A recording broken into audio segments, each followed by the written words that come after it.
The first book is called This Present Darkness by a man by the name, authored by a man by the name of Friar. So the book is kind of this, it's a fiction Christian novel. Initially actually I read it when I was about 14 years of age. The reason I actually read it wasn't so much because I was interested in the book. I was told this would be great for ideas and things. So I picked it up and read it, and it turned out to be a real page turner. So what I found very fascinating about the book is it kind of tries to capture the sort of spiritual realities coinciding with our day-to-day human experience.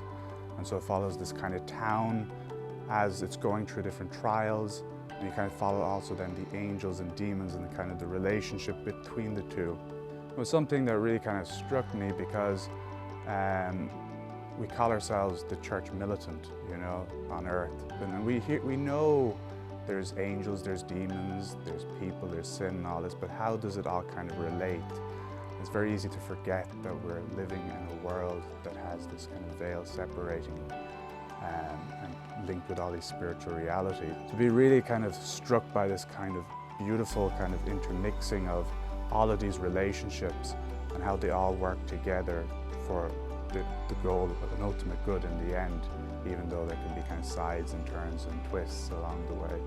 So that really kind of blew my mind away, and it's definitely kind of, looking back over the years, I can see how that has shaped me. And it's also kind of made me a bit more aware of things, you know, situations and all that, yeah. So the second book that really touched my life was Eusebius's Church History. And the reasons for that is, I suppose, as Christians, as believers, you know, you can read the books of the New Testament and get caught in this narrative that's really exciting, new, everything is fresh. And then there's kind of a question like, well, what happened afterwards, you know? And Eusebius, being sort of first church historian, is quite an important figure in that sense, that he kind of fills in from a perspective of an early Christian, the kind of story of what Christianity, what happened, you know?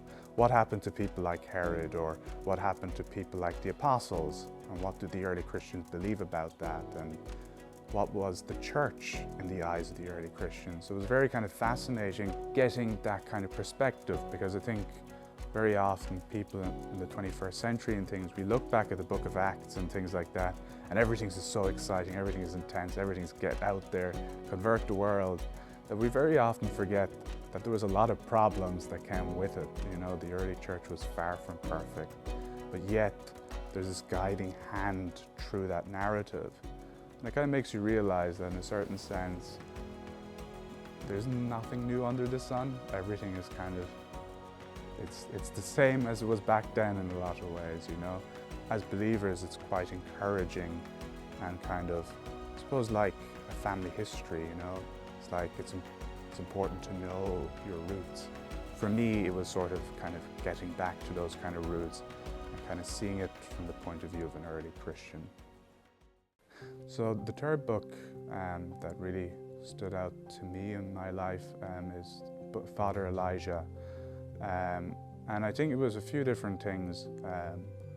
One thing that really, I suppose, was like a lot of these books, it's just when you read them in the chapter of your own life, when you read that book. I remember there was a lot in that book that I felt spoke to me in my life in a way other books haven't. Just certain things in the dialogue and the characters. I think also what's very interesting about Father Elijah as a book is it deals with kind of things that we know about, or sort of the apocalypse. We all have ideas or notions about it, and sometimes we don't even like to talk about it because it's like, ooh, you know, apocalypse, and if we go too far, we can go into you know, crazy territory. But at the same time, there was something very interesting. He had a very kind of sort of a human way of looking at it that wasn't as dramatic as our imaginations want to create it. So like, for example, the figure of the Antichrist in it is this very kind of respectful political figure that even the characters struggle with, in a sense, because he's so good in a way almost, you know? and very kind of caring and touching, and very caring about the people and interested in people's lives. And I think also was very interesting was that the kind of context that it happens in, it's not all fire, brimstone, crazy. There are turbulences, but it's under the surface, it's not very aware. So it kind of makes you a bit more aware that these things aren't dramatic very often. And there was a very deep spiritual understanding as well of the vocation of the priest, which was quite very fascinating as well, kind of really reaffirming my own journey and my vocation.